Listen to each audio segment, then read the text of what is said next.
Date आज 24 मई 2023। ये सब टॉपिक डिस्कस करेंगे इस क्लास में। फर्स्ट टॉपिक है ISO committee on consumer policy. ये प्रीलिम्स के लिए इंपॉर्टेंट है और जीएस पेपर 3 मेंस के लिए। रिसेंटली इसकी मीटिंग हुई है, इंडिया ने इसको होस्ट किया है। 44वां एडिशन हुआ है इसका। न्यू दिल्ली में इसको आयोजित किया जा रहा है। हर साल इसकी मीटिंग होती है। 23 मई से लेकर 26 मई तक इसकी मीटिंग चलेगी। इंडिया होस्ट कर रहा है, मेजबानी कर रहा है। कमेटी ऑन कंज्यूमर पॉलिसी, ये इसकी शॉर्ट फॉर्म है। सीओ से कमेटी और पीओ से पॉलिसी और सीओ से कंज्यूमर। कोपॉल को शॉर्टकट में बोलते हैं। आईएसओ का मतलब है इंटरनेशनल स्टैंडर्ड ऑर्गेनाइजेशन या फिर इंटरनेशनल ऑर्गेनाइजेशन फॉर स्टैंडर्डाइजेशन। ये 1947 में बनी थी। इसके बारे में भी हम लास्ट में पढ़ेंगे। पहले इस कमेटी के बारे में जान लेते हैं, क्या करती है ये कमेटी। इंडिया की तरफ से कौन ऑर्गेनाइज कर रहा है इसकी मीटिंग को? BIS, bureau of Indian standard.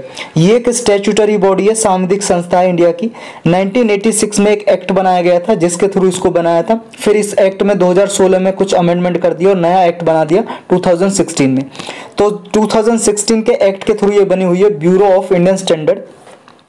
New Delhi में इसका हेडक्वार्टर है। हमारे इंडिया की नेशनल स्टैंडर्ड बॉडी है। स्टैंडर्ड तैयार करती है इंस्ट्रूमेंट वगैरह के लिए। मान लो कोई प्रोडक्ट है इंडिया का, जैसे मान लो बिजली के बल्ब हैं या ट्यूबलाइट है, उनके लिए स्टैंडर्ड के बिजली की कितनी खपत करते हैं, कितना कंजम्पशन करते हैं, उसके लिए स्टैंडर्ड बनाती है ये BIS।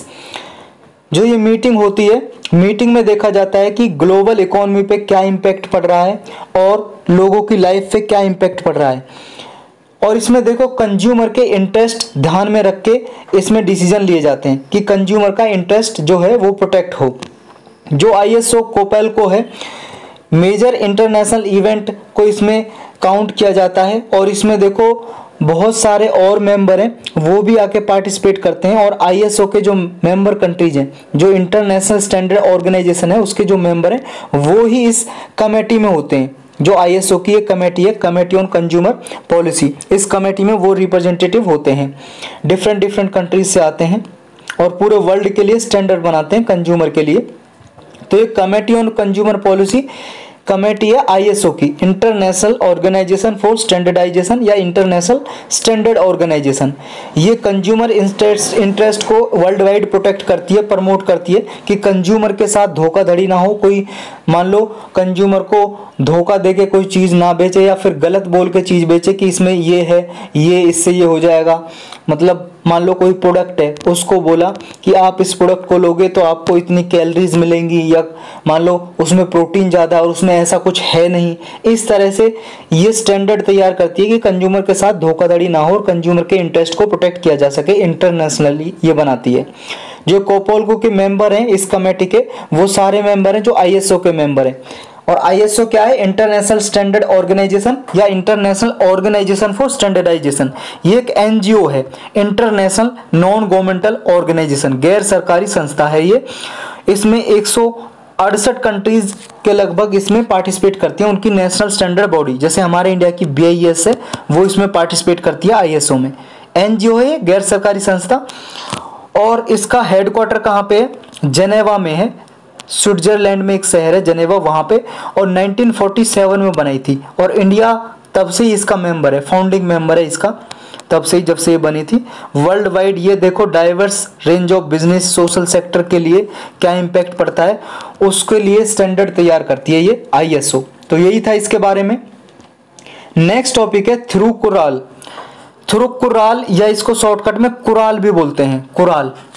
ये प्रीलिम्स के लिए भी इंपॉर्टेंट है, GS paper 1 art and culture के लिए भी।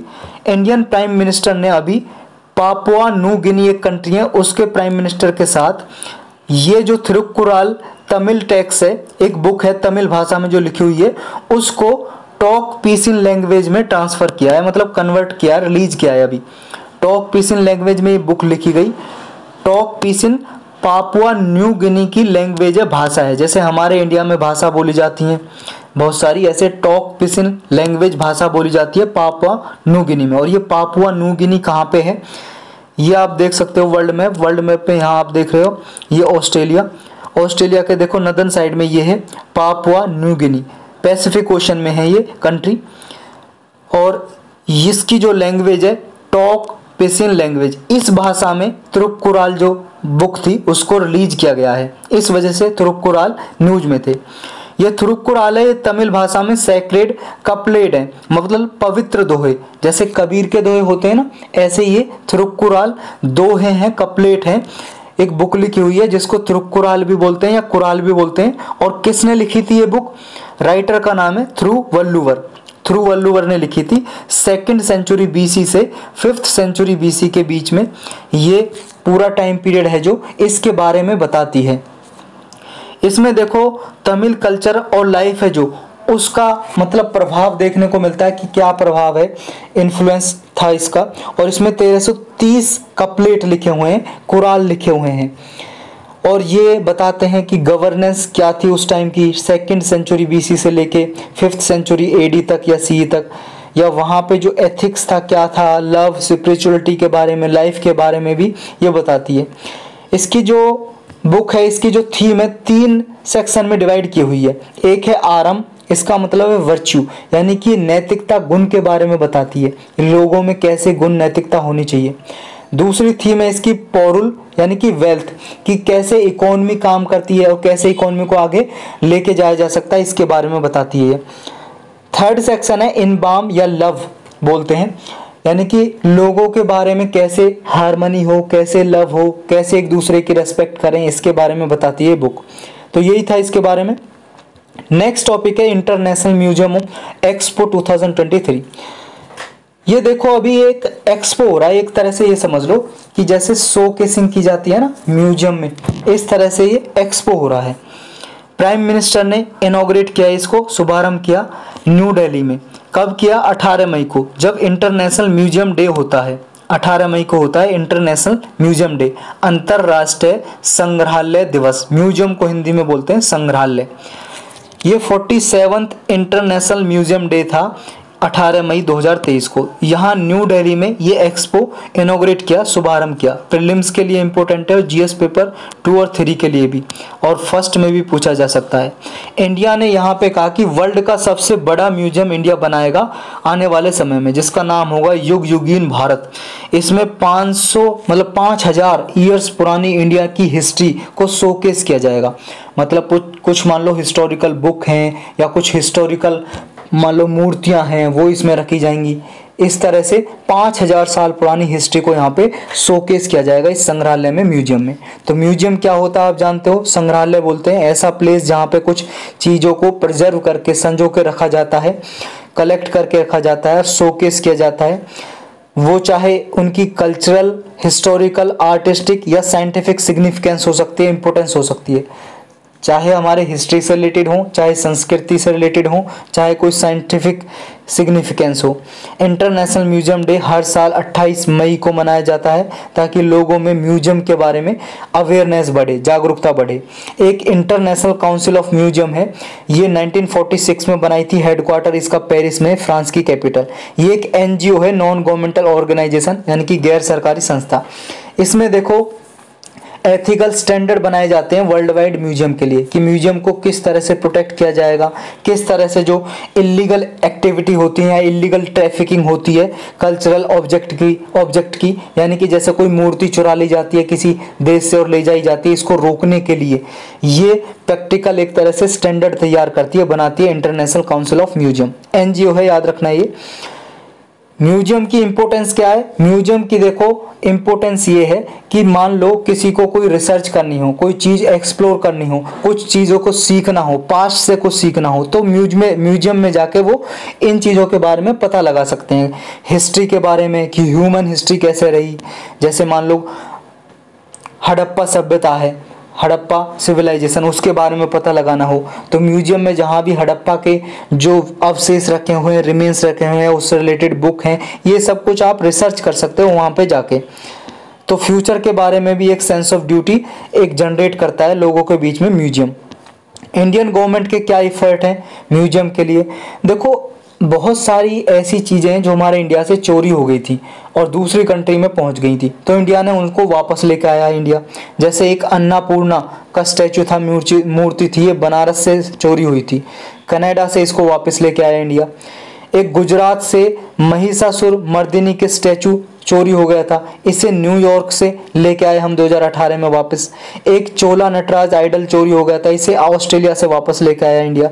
तो इतने सारे एफर्ट किए इंडिया ने। और इंडिया में अगर म्यूजियम का एडमिनिस्ट्रेशन देखें तो कौन करता है, देखो इंडिया में जो म्यूजियम है, संग्रहालय, उनमें से बहुत सारे मिनिस्ट्री ऑफ कल्चर के अंडर आते हैं, मतलब सांस्कृतिक मंत्रालय जो हमारा इसके अंडर आता है। लेकिन कुछ म्यूजियम संग्रहालय ऐसे हैं जो इंडिपेंडेंट काम करते हैं, उनको बोर्ड ऑफ ट्रस्टी देखता है। इंडिया में जो नोटेबल म्यूजियम है कुछ ये हैं, देखो नेशनल म्यूजियम है, न्यू दिल्ली में बना हुआ है, इंडिया गेट के पास है ये। National gallery of modern art है, ये बेंगलुरु में बना हुआ है। विक्टोरिया मेमोरियल हॉल है, ये कलकत्ता में है। एशियाटिक सोसाइटी म्यूजियम है, ये कलकत्ता में है, Kolkata. National museum of natural history, ये न्यू दिल्ली में है।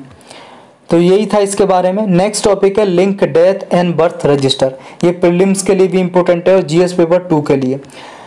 देखो इंडियन गवर्नमेंट मतलब अगले पार्लियामेंट सेशन में ये बिल लाने जा रही है कि जो बर्थ और डेथ रेट है, या बर्थ डेथ जो है, लोगों की मृत्यु हो जाती है या नए बच्चे का जन्म हुआ है, उसे इलेक्टोरल रोल से लिंक किया जाए। इलेक्टोरल रोल का मतलब वोटिंग लिस्ट भी बोलते हैं इसे, वोटिंग लिस्ट, या फिर निर्वाचक सूची बोल सकते हो आप। इससे लिंक किया जाए वोटिंग लिस्ट से।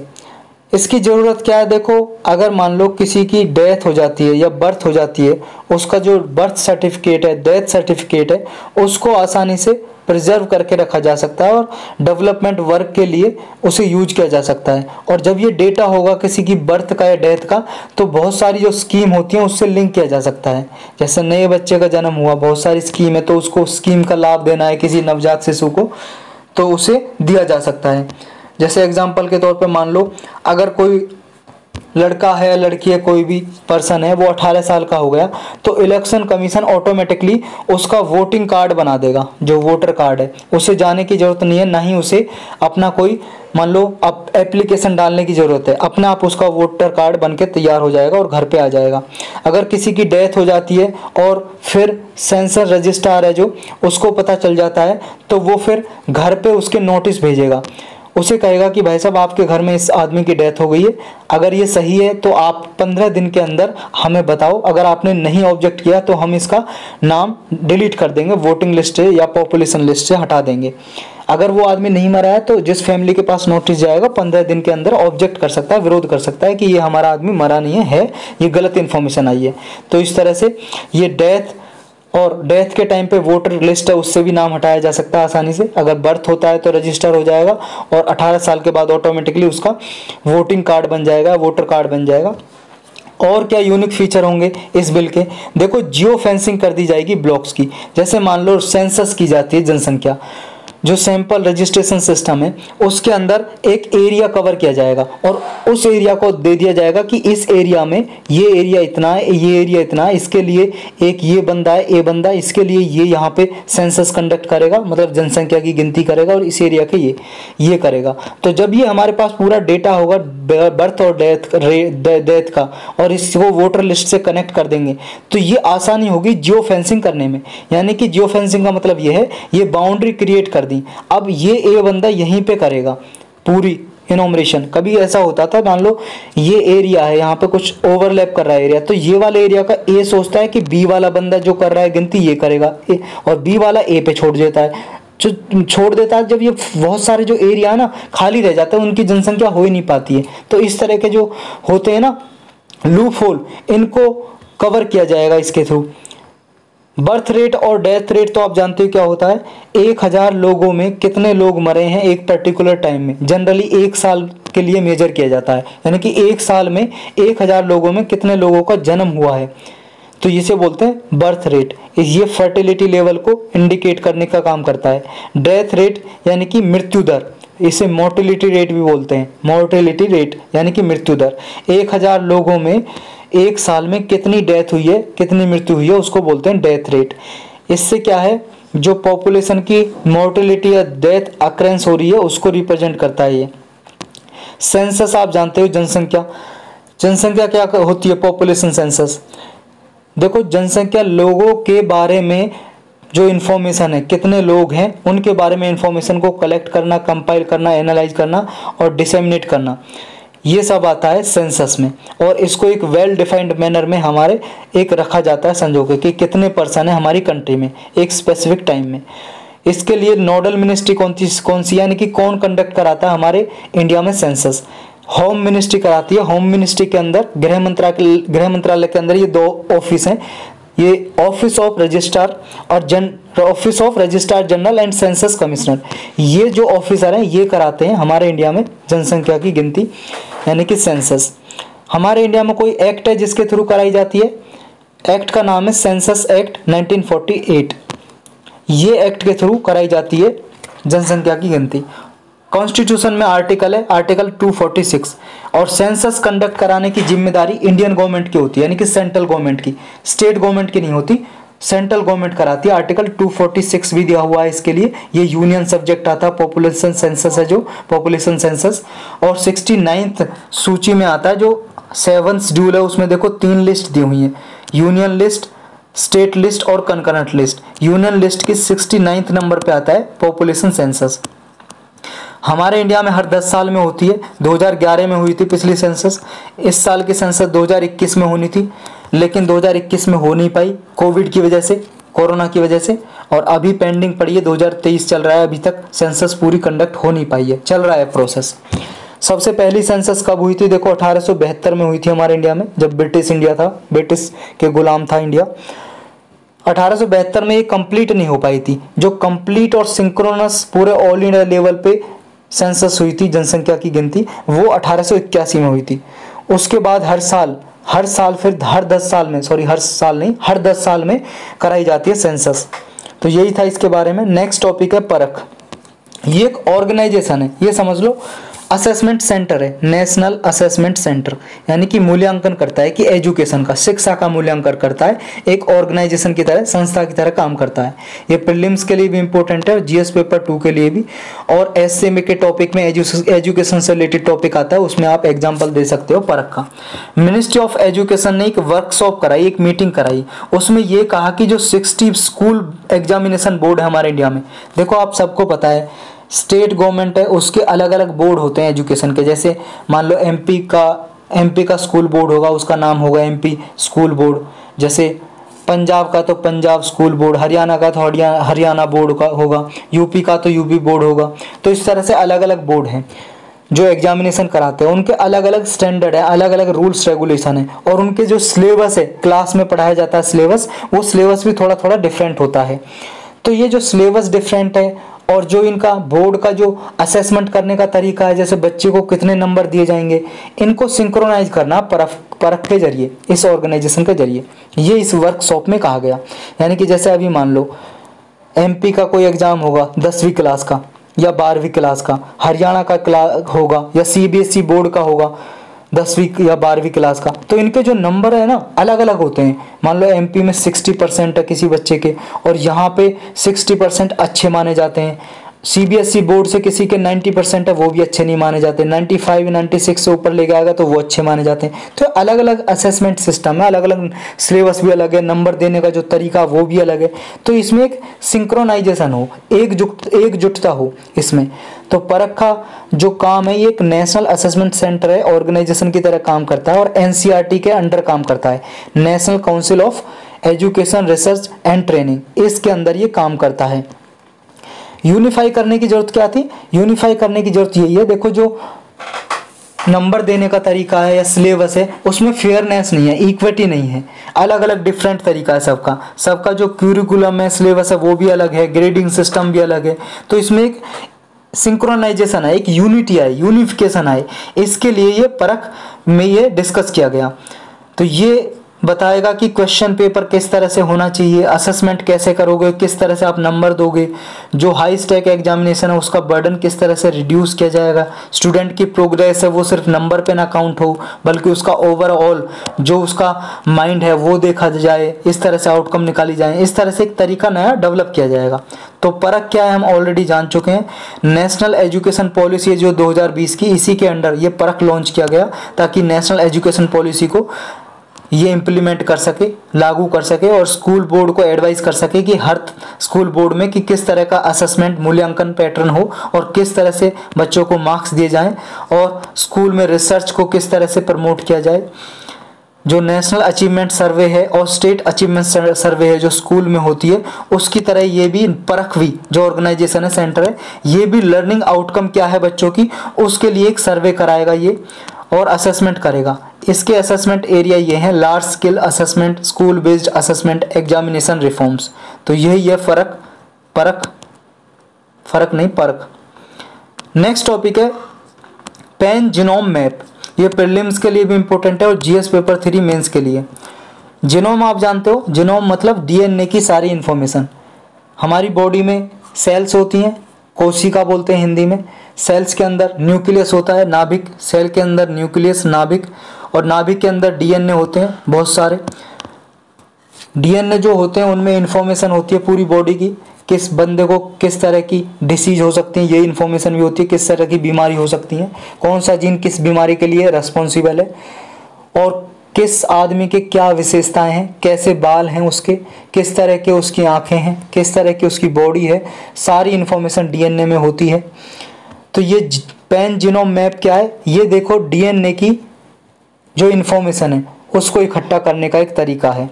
ये देखो पैन जीनोम रेफरेंस मैप में, इसमें क्या है, 47 अनजान लोगों के डीएनए की इंफॉर्मेशन कलेक्ट की गई, जीनोम कलेक्ट किए गए डिफरेंट कॉन्टिनेंट से, जैसे अफ्रीका से, कैरेबियन कंट्री है वहाँ से, अमेरिकन कंट्री से, ईस्ट एशिया से और यूरोप से। 47 अननोन पीपल, अनोनिमस का मतलब होता है अननोन, अनजान लोगों के जीनोम इंफॉर्मेशन कलेक्ट की गई। जो पैन जीनोम मैप है तो ये एक तरीका है जेनेटिक इंफॉर्मेशन को कलेक्ट करने का, कोई भी ऑर्गेनिज्म हो या स्पीसीज हो।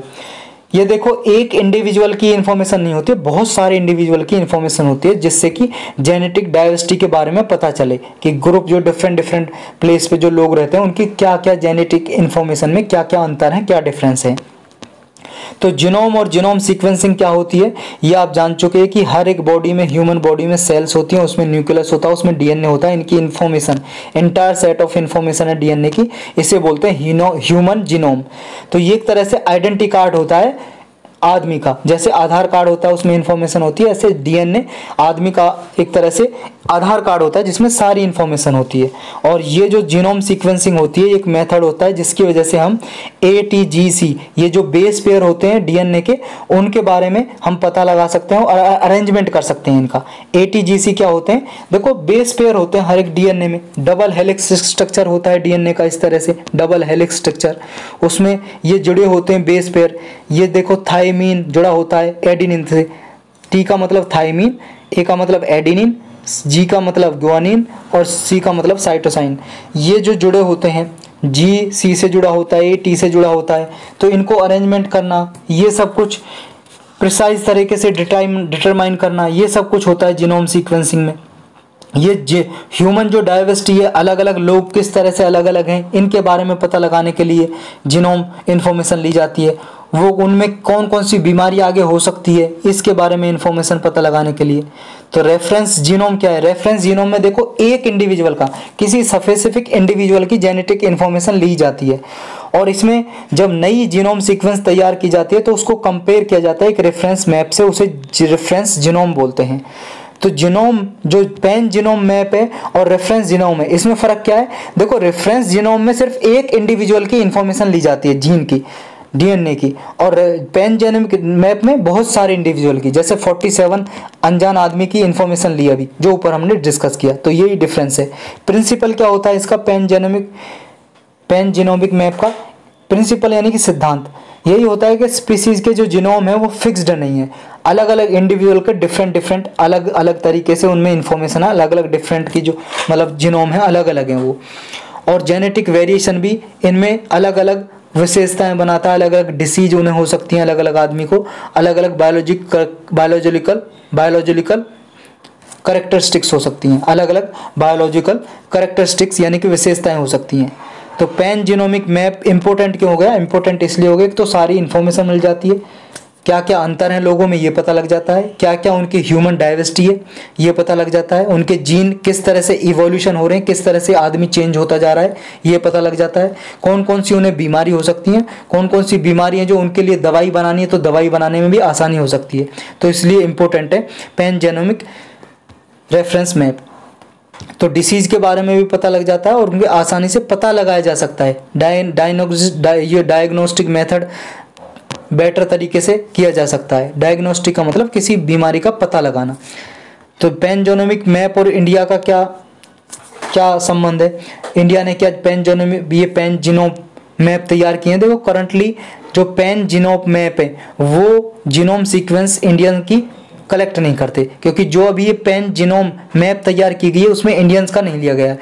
लेकिन फिर भी देखो इंडियन जीनोम के बारे में और इन्फॉर्मेशन देने के बारे में भी हमें पता लगेगा। जैसे मान लो ये 47 आदमी के जीन की इन्फॉर्मेशन ली, डीएनए की इन्फॉर्मेशन ली, तो इसमें ये पता लगेगा ना कि लोगों का एवोल्यूशन कैसे हो रहा है और किस कॉन्टिनेंट में किस तरह से अलग अलग हैं लोग और किस तरह से उनमें डिसीज़ हो सकती हैं। तो ये इन्फॉर्मेशन इंडिया के लिए भी आगे काम में आ सकती है। तो यही था इसके बारे में। नेक्स्ट टॉपिक है टिपिंग पॉइंट। ये प्रीलिम्स के लिए भी इंपॉर्टेंट है, जीएस पेपर 3 के लिए। एक नई स्टडी हुई जिसमें यह पाया गया अगर क्लाइमेट चेंज है जो जलवायु परिवर्तन इस तरह से होता रहा तो इसमें क्या है ये 30% स्पीसीज को टिपिंग पॉइंट तक पहुंचा सकता है। तो क्या होता है टिपिंग पॉइंट? टिपिंग पॉइंट का मतलब है एक तरह से थ्रेशोल्ड, यानी कि एक लिमिट, सीमा, जहां पे अर्थ अपने आप को स्टेबलाइज नहीं कर सकती। स्टेबलाइज का मतलब स्थिर, मतलब इतना चेंज हो जाए क्लाइमेट में, इतना टेम्परेचर बढ़ जाए एटमॉस्फेयर का, इतनी ग्लोबल वार्मिंग होने के कारण जलवायु परिवर्तन हो जाए कि अर्थ अपने आप को दोबारा से रिकवर नहीं कर सकती, अपने आप को स्टेबलाइज नहीं कर सकती। तो उस लिमिट को बोलेंगे, थ्रेशोल्ड को बोलेंगे टिपिंग पॉइंट। इसकी वजह से क्या हो सकता है? देखो ग्लोबल वार्मिंग की वजह से हो रहा है। इसकी वजह से जो हमारा इन्वायरमेंट है, ज्योग्राफिकल जो भी मान लो लैंडस्केप है वहाँ पे चेंज हो सकता है, आइस में चेंज हो सकता है, पिघल सकते हैं, जो आइस हैं ग्लेशियर जमे हुए हैं वो पिघल सकते हैं। एग्जाम्पल के तौर पे जैसे ग्रीनलैंड में आइस है, ये ग्रीनलैंड है, इधर देखो यहाँ पे ग्रीनलैंड में जो आइस कवर जमा हुआ है ये पिघल सकती है, मेल्ट हो सकती है। एग्जाम्पल के तौर पे जैसे अभी क्या चेंज हुए हैं, जो ग्रीनलैंड है वहाँ पे आइस मेल्ट हो गई है। अंटार्कटिका है जो वहाँ पे ग्लेशियर कोलैप्स हो गए हैं, डिस्ट्रॉय हो गए हैं, जिसकी वजह से सी लेवल राइज हो गया है, समुद्र का पानी है जो बढ़ गया है। और देखो जैसे मान लो ये अंटार्कटिका में ग्लेशियर पिघलेंगे, यहाँ पे बर्फ़ जमी हुई है, समुद्र में आ जाएगा पानी पिघल के, समुद्र का पानी का लेवल बढ़ जाएगा। और देखो जो ये आइलैंड नेशन बने हुए जैसे मालदीव है, श्रीलंका है, इधर बहुत सारे आइलैंड नेशन है, जापान है, इनके जो ये कैरिबियन कंट्रियाँ आसपास, ये आइलैंड छोटे छोटे नेशन, ये बहुत सारे नेशन क्या है ना डूब जाएंगे, ये इनकी ज़मीन पानी के अंदर डूब जाएगी। तो लोग फिर डिस्प्लेसमेंट करेंगे, माइग्रेट होगा, तो ये परेशानी होगी। एग्रीकल्चर में जो चेंजेज आएंगे, क्योंकि जो एग्रीकल्चर करते हैं फिर वो उसमें चेंज आ जाएंगे। बहुत सारे जंगली जानवर यहाँ पे रहते थे उनको माइग्रेट करना पड़ेगा, ये सारे इससे चेंजेज आ सकते हैं। रिसेंट फाइंडिंग ये देखी गई, देखो जो टिपिंग पॉइंट है उसकी वजह से 1.1 डिग्री सेल्सियस अगर ग्लोबल हीटिंग होगी ह्यूमन एक्टिविटी की वजह से, तो इससे बहुत प्रभाव पड़ सकता है। एनिमल पे इम्पैक्ट ये होगा, जैसे मान लो ये एनिमल अभी यहाँ पे रहते हैं, मान लो ट्रॉपिकल रीजन में, यहाँ पे गर्म एरिया में रहते हैं, जो ट्रॉपिकल रीजन है ये 23.5 डिग्री के बीच वाला, यहाँ पे ही गर्म एरिया, ऊपर फिर ठंडा इलाका हो जाता है। तो अभी जैसे यहाँ पे इतना ज़्यादा टेम्परेचर नहीं है, अगर ज़्यादा टेम्परेचर बढ़ गया तो ये एनिमल क्या है ऊपर की तरफ शिफ्ट हो जाएंगे, ये जो टेम्परेट एरिया या पोलर एरिया की तरफ शिफ्ट होते चले जाएंगे। ये माइग्रेट कर सकते हैं एनिमल और अपने आप को अडेप्ट कर लेंगे, कुछ जो अडेप्ट नहीं कर पाएंगे वो माइग्रेट कर जाएंगे। एक्शन क्या नीडेड है? देखो अगर ये बचाना है टिपिंग पॉइंट या ग्लोबल वार्मिंग जो हो रही है, टेम्परेचर बढ़ना है, इसको बचाना है तो अर्जेंट स्टेप लेने पड़ेंगे हमें।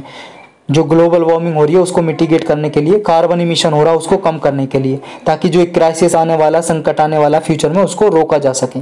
तो यही था इसके बारे में। नेक्स्ट टॉपिक है क्लाइमेट रिपेरेशन। रिपेरेशन का मतलब होता है एक तरह से मरम्मत करना, क्लाइमेट की मरम्मत करना। अभी एक स्टडी ये पाई गई कि वर्ल्ड की 21 टॉप फॉसिल फ्यूल कंपनी है जो $5 ट्रिलियन क्लाइमेट के रिपेरेशन के लिए रेस्पॉन्सिबल है, और 26 सालों में 2025 से लेकर 2050 तक ये बहुत प्रभाव डालेंगी। मतलब ऐसी कंपनी है, फॉसिल फ्यूल बेस्ड कंपनी है जो ज़्यादा ग्रीन हाउस गैस का इमिशन भी करती हैं, उसके लिए रेस्पॉन्सिबल हैं। जैसे हाईएस्ट रिपेरेशन कर रही हैं, मतलब मरम्मत भी कर रही हैं, वो एक क्लाइमेट के लिए, वो क्लाइमेट को रिपेयर करने के लिए काम भी कर रही हैं। जैसे एक्सॉन मोबिल है, सऊदी अरामको है, सेल कंपनी है। जो क्लाइमेट रिपेरेशन है, इसका मतलब ये है कि जो क्लाइमेट इनजस्टिस हो रहा है, मतलब क्लाइमेट के साथ, जलवायु के साथ अन्याय हो रहा है, क्योंकि बहुत ज़्यादा कार्बन इमिशन हो रहा है, पॉल्यूशन हो रहा है, प्रदूषण हो रहा है, जिसकी वजह से क्लाइमेट को नुकसान होता है। कभी बारिश होती है, कभी नहीं होती, होती ज़्यादा हो जाती है, नहीं होती तो नहीं होती, वहाँ पे ड्रॉट हो जाता है, कहीं पे फ्लड आ जाती है। ये जो इंसिडेंट ऐसे हो रहे हैं, तो ये क्लाइमेट इनजस्टिस को रेक्टिफाई करने का एक तरीका है, क्लाइमेट जस्टिस को रिपेयर करने का, क्लाइमेट रिपेरेशन। यानी कि क्लाइमेट चेंज के लिए जो रिस्पॉन्सिबल है उसको सपोर्ट किया जाए। और क्लाइमेट जो रिपेरेशन है उसके प्रिंसिपल क्या हैं? एक है पॉल्यूटर पेज प्रिंसिपल, यानी कि जो कंपनी या जो देश ज़्यादा पॉल्यूशन फैला रहे हैं उनकी जिम्मेदारी हो कि वो क्लाइमेट को ठीक करने के लिए कदम उठाएं। ज़्यादा नुकसान क्या है? रिच कंट्रीज़ ने। रिच कंट्री मतलब डेवलप्ड कंट्री, उन्होंने पहले अपने नेशन में, कंट्री में इंडस्ट्रीज बना ली, कंपनी बना ली, जिनकी वजह से पॉल्यूशन हो रहा है इन्वायरमेंट में। लेकिन जो डेवलपिंग कंट्री या पुअर कंट्री, वो अभी तक भी मान लो उनकी इतनी सारी कंपनी नहीं बना पाई, फैक्ट्री नहीं बना पाई, तो वो उन कंट्रीज़ को, जो रिच कंट्री हैं, वो पुअर कंट्रीज़ को या तो फाइनेंस करें, मनी प्रोवाइड करें कि वो क्लाइमेट चेंज को, यानी कि जो हो रहा है क्लाइमेट चेंज या ग्लोबल वार्मिंग, जो कार्बन इमिशन हो रहा है, उसको रोकने के लिए कुछ कदम उठाएं। और इसकी वजह से देखो, रिच कंट्री को फाइनेंशियल और टेक्नोलॉजिकल सपोर्ट भी प्रोवाइड करनी चाहिए डेवलपिंग नेशन को, क्योंकि ज़्यादा अधिकतर रिस्पॉन्सिबल कौन है? रिच कंट्री, पॉल्यूशन फैलाने में। कुछ स्टेप लिए गए हैं क्या इंटरनेशनल लेवल पे? बहुत सारे स्टेप लिए गए हैं। जैसे देखो, वार्सो इंटरनेशनल मैकेनिज्म है, ये 2013 में बनाया गया एक। ये क्या है? डेवलपिंग कंट्रीज़ को क्लाइमेट डिजास्टर से निपटने के लिए फाइनेंस करता था। एक ग्रीन क्लाइमेट फंड बनाया गया। ये UNFCC है, जो United nation convention, United nation framework convention on climate change, ये एक ऑर्गेनाइजेशन है। इसके अंदर ग्रीन क्लाइमेट फंड बनाया गया 2010 में। इसमें ये टारगेट है 2020 तक आते आते $100 बिलियन हर साल ये इसमें कलेक्ट किया जाएगा फंड, जो कार्बन इमिशन है उसको रोकने के लिए। उसमें फिर टेक्नोलॉजी बनाई जाएंगी उनसे, यानी कि नई नई टेक्नोलॉजी लगा के कार्बन इमिशन को रिड्यूस किया जाएगा। एक लीस्ट डेवलप्ड कंट्रीज फंड बनाया UNFCC के अंडर ही, ये 2001 में बनाया, ताकि जो लीस्ट डेवलप्ड कंट्री हैं, पुअर कंट्री, उनको फंड दिया जा सके इससे नई नई टेक्नोलॉजी डेवलप करने के लिए या फॉरेस्ट डेवलप करने के लिए, ताकि जो ग्रीन हाउस गैस का इमिशन है उसको कम किया जा सके। कुछ एडिशनल मेजर्स लेने की जरूरत है, जैसे एक इंटरनेशनल कंपनसेशन कमीशन बनाया जा सकता है, जैसे यूनाइटेड नेशन क्लेम्स कंपनसेशन, ये यूनाइटेड नेशन क्लेम्स कमीशन है, इसके तरह ही एक इंटरनेशनल कंपनसेशन कमीशन बनाया जा सकता है, जो क्या है? अडेप्टेशन के लिए खर्चा उठाए, मतलब जो गरीब कंट्री है उनको रिच कंट्री पैसा दें इसमें, या फंड में जमा किया जाए कमीशन में। ये कमीशन रिकमेंड करे कि कहाँ कहाँ पे फंड को खर्च करना है, किस तरह से। लॉन्ग टर्म क्लाइमेट फाइनेंस किया जाए, लॉस एंड डैमेज के लिए सेपरेट चैनल बनाया जाए। लीगल मेजर्स लिए जो पेट्रोलियम कंपनीज के लिए, उसको एनफोर्स किया जाए, ताकि ग्रीन हाउस गैस का मिटिगेशन किया जा सके, यानी कि कम किया जा सके। तो इस तरह से स्टेप लिए जा सकते हैं। तो यही टॉपिक थे आज के। कुछ वन लाइनर टॉपिक हैं, जैसे देखो, एक ये कम्बाला कोंडा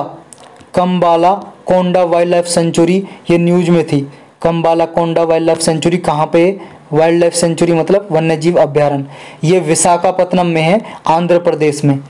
एक देखो GBU 57 न्यूज में था, GBU 57, इसको क्या है? मैसिव ऑर्डिनेंस पेनिट्रेटर भी बोलते हैं। मैसिव